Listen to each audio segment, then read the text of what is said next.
Ohayo minasan, ketemu lagi dengan Iris di channel Animania. Halo pecinta anime dan manga, khususnya series Jujutsu Kaisen.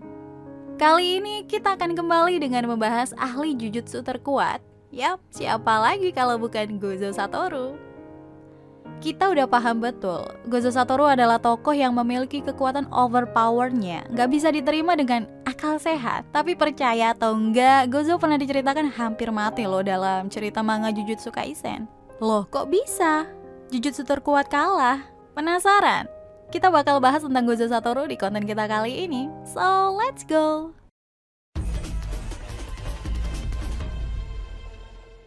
Rasanya kurang lengkap ya kalau kita bahas Gozo tapi nggak bahas soal beberapa kekuatan yang ia miliki. Tentunya julukan sebagai Jujutsu terkuat bukan hanya isapan jempol belaka. Julukan tersebut memang saat ini layak untuk disandangkan kepada Gozo Satoru. Kekuatan apa yang membuat guru yang punya sifat agak sableng ini dijuluki demikian? Gozo Satoru memiliki energi kutukan yang sangat besar, bahkan ada di tahap tak terbatas. Dengan jumlah energi kutukan yang luar biasa tersebut, memungkinkan Gozo untuk menggunakan teknik tertinggi seperti Ryoki Tenkai sekalipun untuk beberapa kali. Padahal, normalnya seorang Jujutsu hanya bisa menggunakannya sekali dalam sehari, karena menguras energi yang sangat banyak. Nah, selain jumlah energi yang begitu melimpah, beberapa teknik yang juga dikuasai oleh Gozo Satoru juga gak kalah luar biasa. Mari kita bahas satu persatu. Ketika dilahirkan, Gozo sudah dianugerahi dengan Six Eye. Pemilik mata Six Eye amat sangat langka, bahkan disebut kekuatan ini hanya terlahir ratusan tahun sekali. Dari lahirnya aja udah OP banget nih. Six Eye hanya dimiliki oleh klan Gozo. Dengan Six Eye ini, Gozo Satoru dapat melihat, melacak, bahkan merasakan sebuah teknik kutukan dan energi kutukan. Tak sampai di situ, Six Eye juga membuat penggunanya dapat melakukan kontrol energi kutukan yang mereka miliki dengan sangat baik. Serta disebutkan pula nih oleh Yuta, dengan kemampuannya ini Gozo Satoru tidak akan pernah kehabisan energi. Sama halnya seperti Six Eye, Limitless juga merupakan teknik yang diturunkan dari klan Gozo. Teknik Limitless adalah teknik yang memungkinkan pengguna untuk memanipulasi ruang. Kekuatan manipulasi ini mempunyai turunan tekniknya lagi nih, seperti teknik Infinity, Red, Blue, and Purple, yang juga bakal kita singgung. Dengan kemampuan ini, Gozo bahkan bisa teleportasi hingga terbang di udara. Sekilas, ketika melihat teknik ini adalah teknik untuk menghentikan pergerakan musuh. Namun, kenyataannya bukan seperti itu. Infinity adalah bentuk netral dari teknik Limitless. Dalam penggunaannya, Gozo Satoru dapat membuat ruang-ruang dalam jumlah tak terhingga di sekitarnya, antara dia dengan objek apapun termasuk makhluk hidup. Sehingga hal tersebut memungkinkan berbagai objek di sekitar Gozo nampak bergerak sangat lambat. Gozo Satoru juga dapat memilih sesuka hatinya mana benda yang bisa mengenainya dan mana benda yang harus dihempaskan. Memiliki konsep seperti inti magnet yang dapat menarik apapun ke dalamnya. Teknik Blue merupakan teknik di mana Gozo memperkuat Limitless dengan angka negatif sehingga menghasilkan efek magnetik yang berfokus pada satu titik. Dampaknya adalah Gozo dapat menarik serta memindahkan apapun yang ada di sekitarnya, dan ia juga dapat meledakannya pada satu titik inti magnet tersebut. Dalam tingkatan maksimum, Gozo Satoru bahkan dapat membuat inti dengan daya tarik yang lebih besar layaknya sebuah black hole. Ngeri betul ya.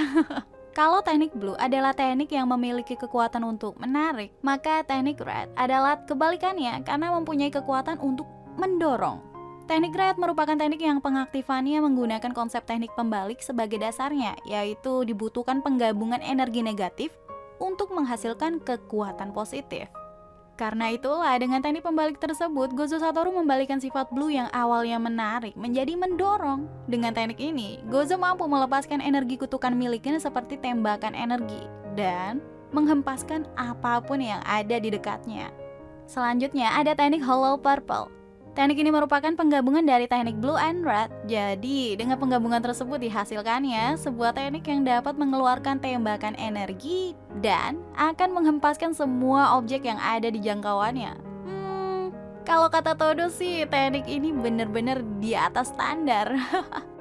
Kalau teknik ini sudah kita sebutkan pada konten sebelumnya mengenai Ryoki Tenkai. Intinya, Gozo Satoru dapat membuat wilayah yang nampak seperti ruang hampa tak terbatas.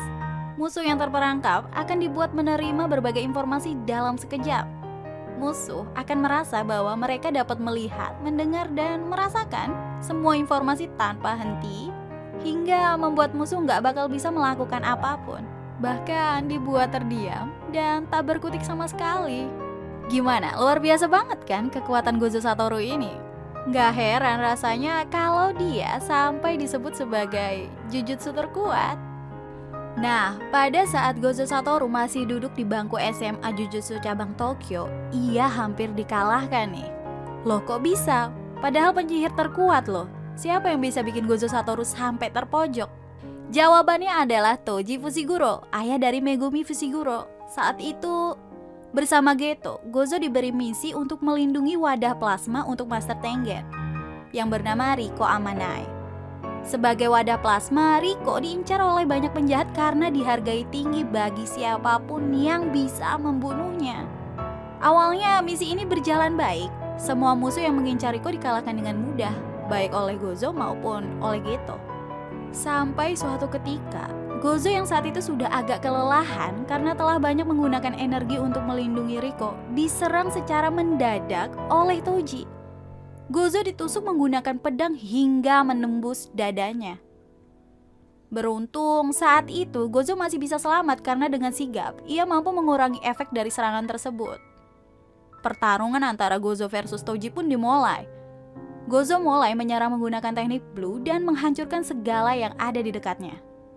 Namun anehnya, Gojo yang memiliki Six Eye tidak dapat melacak keberadaan Toji.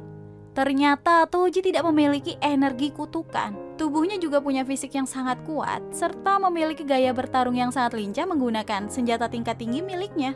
Toji dengan cepat lagi-lagi menusuk Gojo dengan pedang secara berkali-kali, ke tenggorokannya, kepala, hingga pahanya. Yap, Gojo Satoru mungkin untuk pertama kalinya mengalami kekalahan. Nasib baik masih memihak Gojo. Saat itu Gojo langsung memfokuskan energi miliknya untuk menggunakan teknik pembalik, sehingga semua luka yang ia terima dapat disembuhkan. Ketika pertarungan mereka kembali diulang, Gojo dapat mengalahkan Toji menggunakan Hollow Purple-nya. Yap, itu dia tadi sekilas mengenai Gojo Satoru. Terima kasih karena telah menyimak pembahasan kita kali ini. Nantinya kita masih punya banyak hal yang akan kita bahas soal Jujutsu Kaisen loh. So, sampai jumpa. See you again next time. Adios, Karamelos. Stay safe everyone. Salam Animania.